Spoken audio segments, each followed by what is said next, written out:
அதிகாலை அணியும் இந்த மணிமாலை அது அவனின் நம்பிக்கை. ஒவ்வொரு மணியும் ஒரு பிரார்த்தனை, ஒவ்வொரு மூச்சும் ஒரு அர்ப்பணம். முருகன் பாதையில் நடந்தவன், தன்னை மறந்து தெய்வத்தை கண்டவன். இவன் நடைப்பயணம், இது ஒரு தவம். தைப்பூசம் பக்தியின் பயணம். தை மாதம் பிறக்கும்போது தமிழ்நாட்டின் மண்ணே பக்தியாய் துடிக்கத் தொடங்குகிறது. ஊர்கள், நகரங்கள், கிராமங்கள் எல்லையை கடந்து ஒரே பெயர் இதயங்களில் ஒலிக்கிறது: முருகா, முருகா. காலணி இன்றி நடக்கும் பாதங்கள், காவடி சுமக்கும் தோள்கள், வேல் ஏந்திய கைகள், ஒவ்வொரு அடியும் ஒரு பிரார்த்தனை.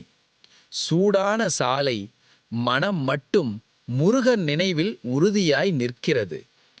சாலையோரங்களில் தண்ணீர், மோர், பழம், அன்னதானம் பரிமாறும் கரங்கள் முருகனைச் சேவிப்பது போல் பக்தர்களைச் சேவிக்கின்றன.